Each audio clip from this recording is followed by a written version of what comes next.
300,000 children are lured into commercial sex trade every year in the U.S. 48% of all reported human trafficking cases, the victim is under 18. Our goal on today's show is to educate you about sex trafficking. We want you to be an educator on the subject, not a victim.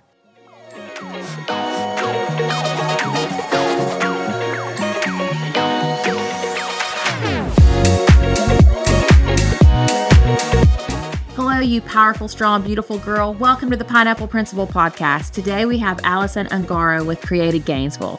Created Gainesville's approach to sex trafficking is prevention, intervention, restoration, and awareness. I am very thankful that she is here to make our community aware and help educate you on the prevention of trafficking. Please check the show notes for resources on education and how to get help if you find yourself in a situation of sex trafficking. Hey, Alison, welcome to the podcast. We are so super excited to have you. We're a teen girl podcast, so we always like to ask our guests, especially our female guests, what is something that you like to do when you were a teen girl, and do you still do that? Oh, I love that question. When I was a teen girl, one of my favorite things to do was I was a swimmer. So I loved being at the pool. I was a lifeguard. I was a swim teacher. So any chance I got to be around the water, I was around the water. And I would say that that is absolutely true for me today. Any chance I get to be in the water with those that I love, playing, being in the sun, it just is one of my favorite things. I love it. I love it. I love when people are still doing the things they did as a teen girl. And most people are. Most people, that was something that was a passion for them and that they still do in some way or another. But we're excited to have you here today because there is such a need for this education for sex trafficking. It is on the rise. There is so much going on that is, it's crazy. It's scary. It is literally, it scares me. I worry about even my young grandchildren, and sometimes even my adult children, that someone can just snag them and take them and put them into a situation that could, anyways, I'm going to probably cry just thinking about it. But why don't you, I know you do a lot of education at schools for teenagers. So why don't you just talk us through what Created Gainesville does and how you educate people on sex trafficking? Right. So I will start by just sharing our mission is to reach and restore lives impacted by sex trafficking and sexual exploitation. And we do that through our 4-prong strategy. That includes youth prevention, intervention, which is outreach, survivor restorative care. We offer a safe home, and we also offer non-residential care. And then the last prong of our strategy is awareness and education. When we first started in 2012, our focus was primarily on outreach, going to the spaces where sex trafficking is most prevalent in our community and building trust, inviting survivors into community, into relationships that are safe and supportive, and really learning firsthand from survivors, what would you need in order to get out of this situation? Fast forward a little bit, what we started to recognize is that the average age of entry into sex trafficking for nearly all survivors that we worked with and continue to work with was anywhere from 11 years of age to 17. That's crazy. So 11 could be a 4th or 5th grader. And we've also worked with survivors who their first trafficking started maybe when they were closer to 5 years of age, and was their story, their experience as long as their first memories. Something that we've also learned from survivors is that nearly 100% of survivors of trafficking also experience childhood sexual abuse. Creating in our field this dynamic that our field would oftentimes agree is really when the grooming began, for a trafficker to be more inclined to convince a victim to do certain things. When boundaries are broken down, it's easier for a predator to take it to the next level. Yeah. And for a young person to be in a situation suddenly that they never expected to be in. We've also learned, and this stat really shook me to my core because I'm a mom of 5 children. And when we first started this work at Created Gainesville, my children were really young. I had a 1-year-old all the way up to an 8-year-old. And what I was learning was that nearly 45% of cases in the US involve the trafficker being a family member. And as a mom who would do anything in her power to protect my children, to guard them, to nurture them, it just shook me to my core that that's not everyone's lived experience, that there are children that might be in my children's class at school or in youth group at church or at soccer or swim where their lived experience looks very different. Yeah. And where it's really difficult to even identify victimization because if it's been your family and your life since you were very little, it can be so normalized that this is what every family is like until you learn that that's not what every family is like. It's their norm. They don't know. Absolutely. So that's really created this passion in me to have conversations with teenagers, to come into places like this, your podcast, as well as schools, youth groups, and other youth-centric spaces, just to have the conversation that around this issue and kind of debunk some of the stigmas that are out there and the misunderstandings of what it looks like in the US to be a victim of trafficking, what the tactics are of a trafficker, and also what's available for help. I think our culture in many ways has created this mentality that oftentimes either doesn't believe a victim or even blames a victim. And so if a victim of any type of sexual violence, including sex trafficking, tries to report and they're either not believed or they're not helped, you can imagine, even if that hasn't been your lived experience, how difficult it is to then ask for help again. And so we want to make sure that youth within our sphere of impact and influence know that they do have a voice, that it's not okay for certain things to happen, that there's nothing that they could do to deserve certain actions done against them. Absolutely nothing to deserve. And that if something has happened, that they are absolutely worthy of getting the right kind of help and understanding what that right kind of help could look like. Yes. So I wanted to start, if it's okay with you, I was thinking and praying this morning about what would I have wanted to hear, needed to hear when I was 11 through 17. Yes. And I think that really it comes to this place of somehow along the way when I was growing up, the values that really stood out to me for girls and young women was that you're known for being pretty and you're known for being polite. And there's nothing wrong with either of those things, but it's not where the story ends. That as young women, we are so much more than pretty and polite. Yes. We are passionate. Yes. We are peculiar. We're original. We're creative. We're compassionate. We're smart. We're learners. And there are so many aspects of who we are that sometimes get missed in the way that society chooses what to focus on. Yes.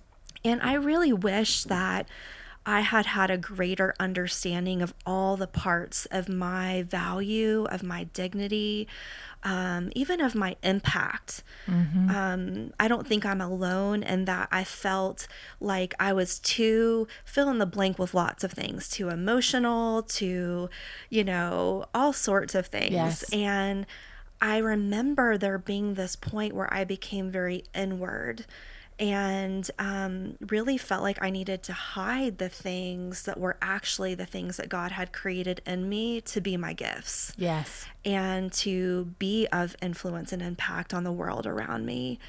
I also experienced childhood trauma of various kinds, and I grew up in a really loving family. But I also experienced that my biological father committed suicide when I was 10 years old. And before that, I didn't have him in my life a ton.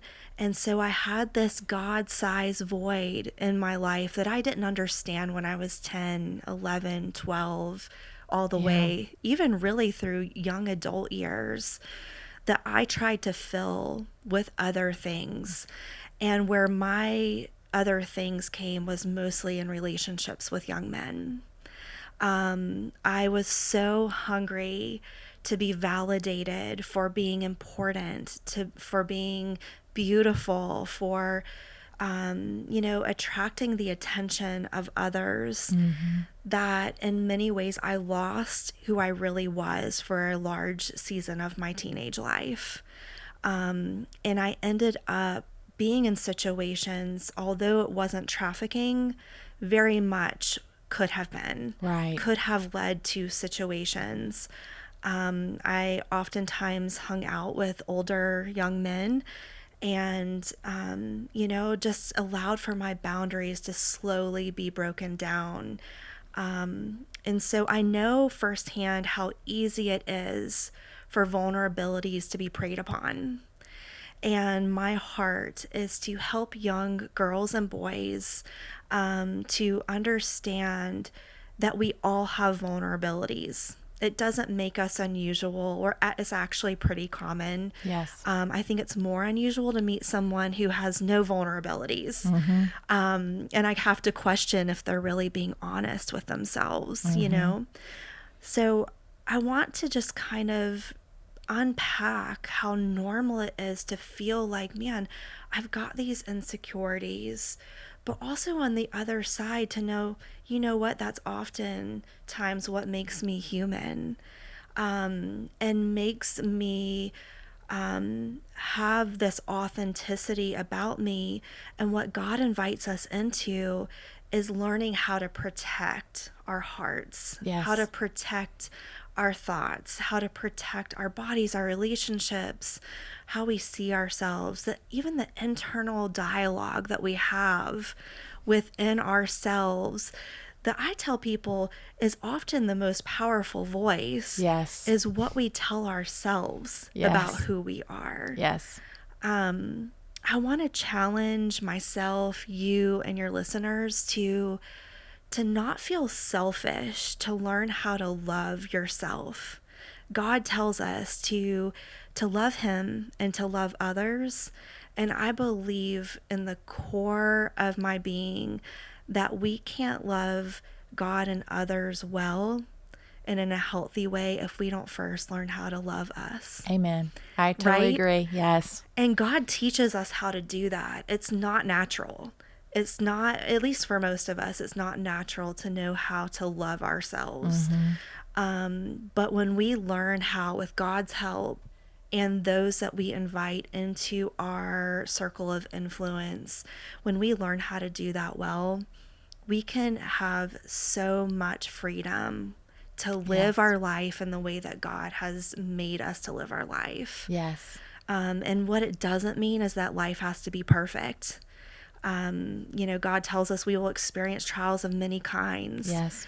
And so it's in those trials oftentimes where we get to see our progress, where we get to see God's faithfulness, and where we get to grow in our strength and ability for the seasons ahead. And what I've found personally too in my work with Created Gainesville is it's those experiences and trials with the healing of God and community that allows for me to walk alongside people that have experienced some of the most horrific trials that are known to exist on this earth in the form of sex trafficking. What I want to talk about, if it's okay with you, is some of the tactics and strategies that traffickers tend to use. Yes, please. I was going to ask you. Yes, especially Great. with everyone being on social media. I know Absolutely. we shared a story on the podcast of a young man. His mom came on who he committed suicide, and it was all because of someone who was deceiving him on social media. Right. So, yes, Right. I definitely want you to talk about that. Absolutely. And so I'm so glad that you brought up that element of online just vulnerability and exploitation because it's growing. And what we know is that 88% of cases of sex trafficking today have an online component. Oh, wow. That's significant. That's high, yeah. That's not what we saw 11 years ago when we first started at Created Gainesville.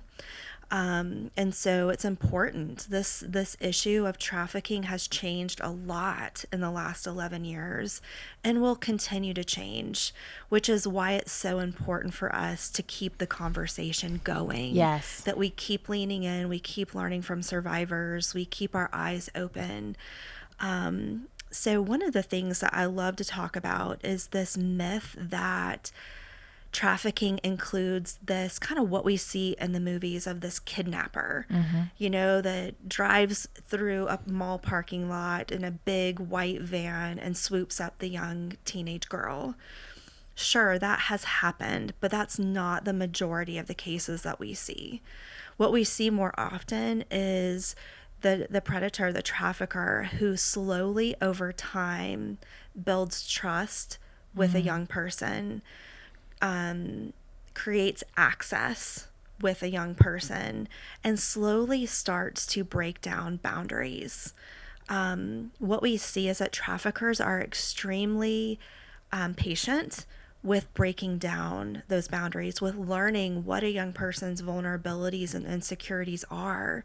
And at first, it can seem like, oh, wow, this person's really interested in who I am as a person. And in reality, what they're doing is creating a plan that is masterfully created to kind of flip the narrative of the relationship. Traffickers often use some type of desired relationship dynamic to create that end with a young person. And that can be a romantic relationship. So like somebody who's kind of pretending to be a boyfriend. It could even look like a big brother or a big sister, or somebody who comes across as kind of like a father figure or a mother figure. When I first started this work, I kind of assumed that most traffickers or all traffickers were male, and that is not the case. We have seen and been a part of cases that involved female traffickers as well. And what these situations have highlighted to us is that there's a strategy to preying upon whatever it is that's absent in someone's life, fitting into that void. So maybe even becoming that best friend. And hey, you have this need. I'm going to teach you a way to have that need fulfilled. And so it could be just companionship, love, a romantic love relationship.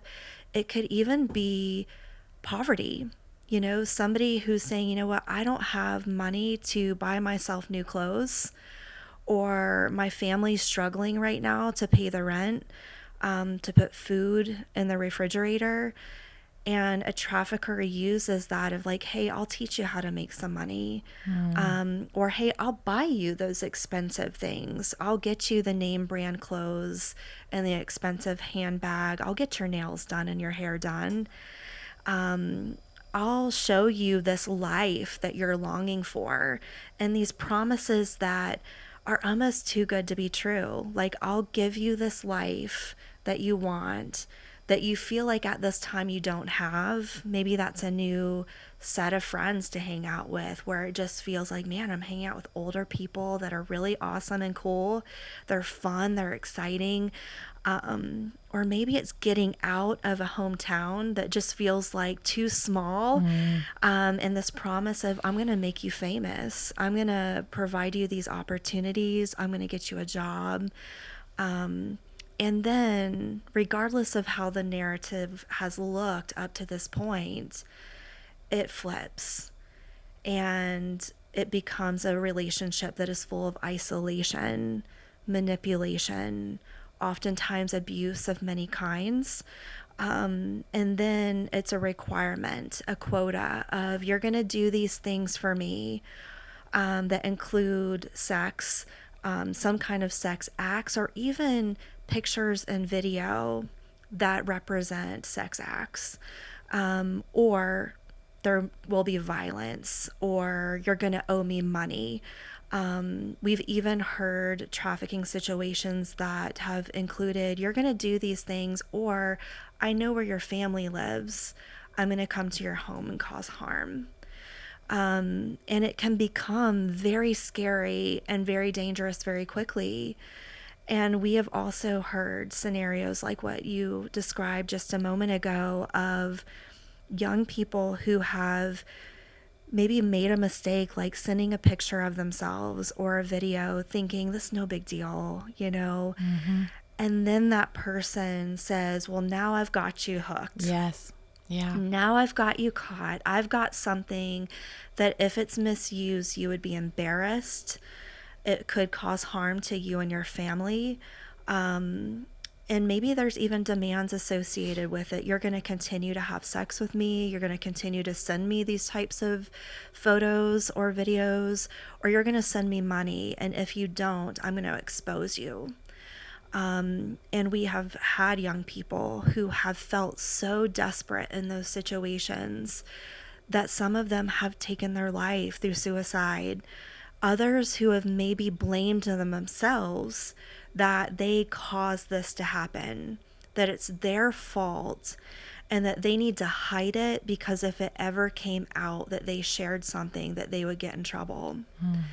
We've even talked to parents who are in a situation like this, and they've come to us and they've said, hey, you know, Alison, I'm scared to tell law enforcement because I'm afraid that my daughter might get in trouble because she sent these photos and I don't want her to get in trouble.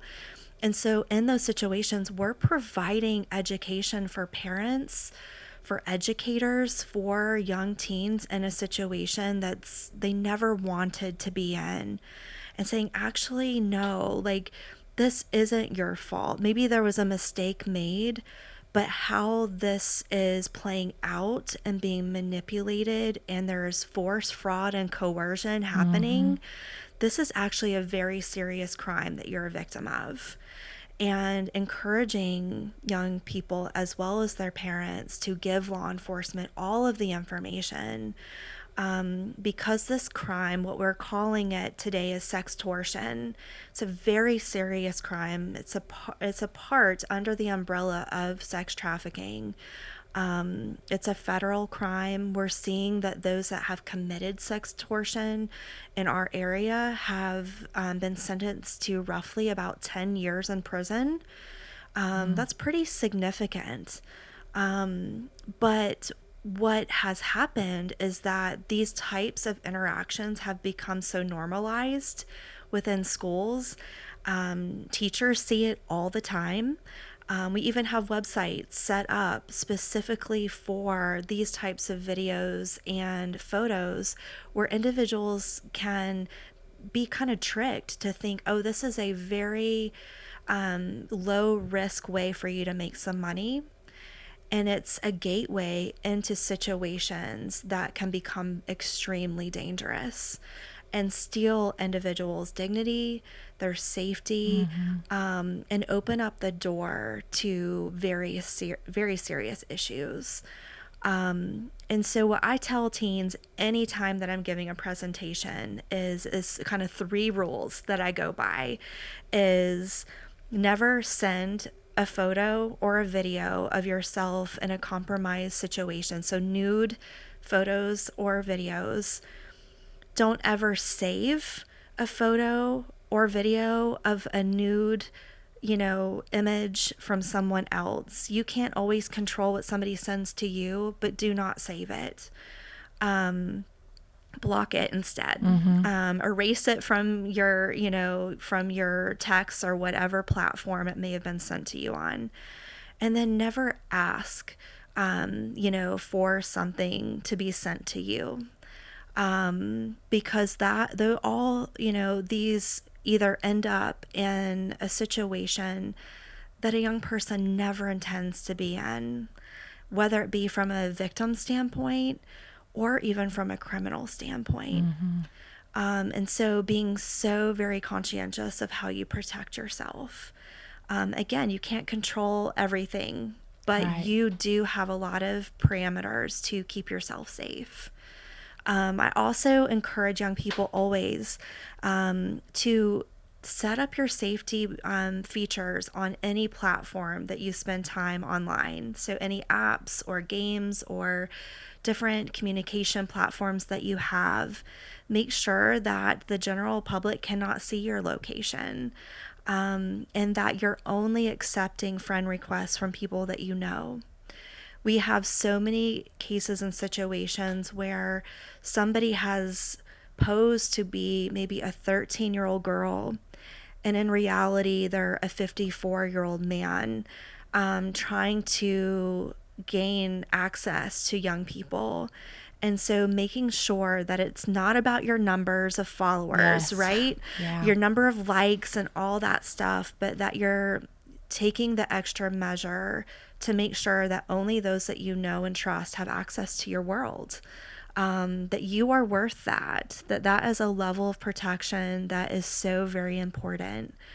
Another issue that I love to talk about is just making sure that you know who you're communicating with if you start to get messages from someone. That you don't start texting or messaging with someone that you don't know who they are.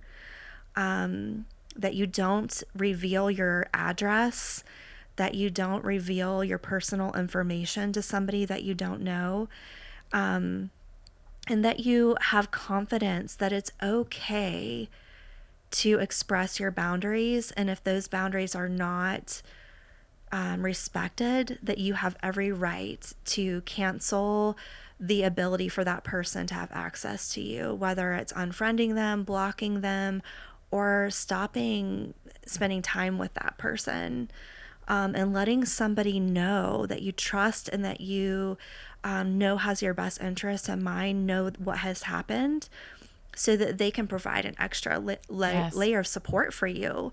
Because chances are, if it doesn't feel right to you, it's not right. And I think as women, sometimes we downplay like the things that in our gut we're like, oh, that doesn't feel right. And we kind of downplay it and minimize it, right? Yes. And I just want to encourage all of us, myself included, to pay attention to that gut feeling. God gave us that as a protective measure, and to share it with those that we trust. It doesn't have to be for everyone, but at least letting one person know, like, hey, this happened and it didn't feel safe. I just want to make sure one other person in my world knows this happened, so that I have a safe place to talk about it. And if I need help at any point, that I can reach out for help. Yes. Yeah. So this issue is, something that in my mind is maybe where we were as a society in the 80s, long time ago, right? In the 80s, when we were talking about domestic violence, that there was so much room for more education, for more understanding, for more resources for victims to find safety and refuge. And I would say that for sex trafficking in particular, it's similar. This is very much a new field in the U.S. when we first got started in 2012, like most of the narratives that we would hear about were about this issue happening somewhere else, out of our country, somewhere else. And yes, it does. This is a global issue, $150 billion a year issue, globally. But it's in our backyard, and it's happening in our own neighborhoods. And it's not just one side of town, one kind of family, one set of, demographic. This could happen to anyone's friend, sister, daughter, son.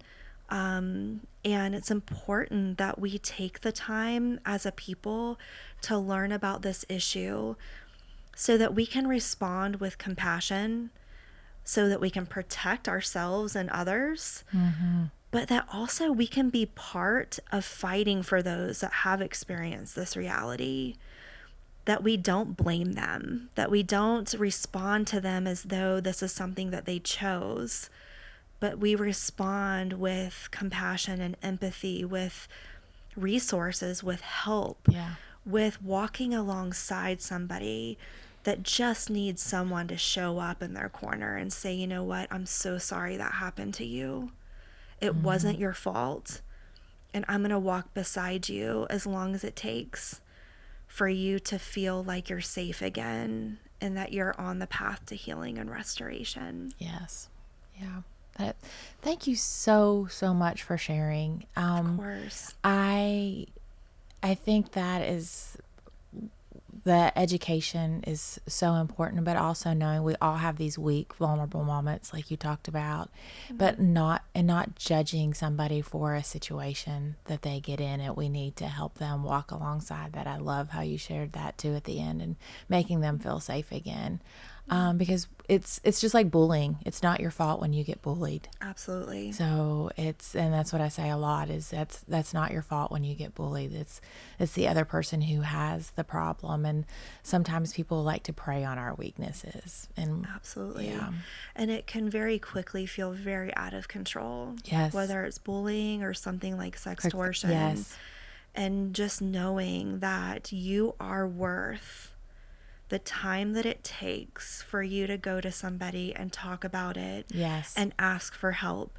And if it doesn't work the first time you ask for help, keep asking until you're heard and somebody responds to you in the way that you need it. I've worked with so many survivors who are now adults, but their traumas started when they were young children. And they tell me the stories of when they tried to tell somebody, maybe even their mom, and they weren't believed, or they were blamed, or they were even told, don't ever talk about this again. We're going to sweep this under the rug, and this is just a part of being female. And I just want your listeners to know it's not part of being female. God has made you with so much beauty, so much dignity, so much worth, and it is never okay to be treated less than any of those things. Yes. Regardless of any mistakes that we will make, because we'll make them. Yes. That we are worthy of being treated with love and respect. Yes. Yes, very much so. Very much so. Thank you so much for doing this, Alison. Of course. Thank you for having me. We hope today's show encouraged you and gave you a few aha moments, and most importantly, have you digging deeper in your relationship with Jesus. Make sure to check out the show notes for any scriptures or books we mention, and if you love the podcast, make sure to hit that subscribe button wherever you listen and share it with a friend. And if you want to know more, follow us on Instagram or go to our website, pineappleprinciple.org. Until next time, stand firm in your faith, own your crown, and love like Jesus.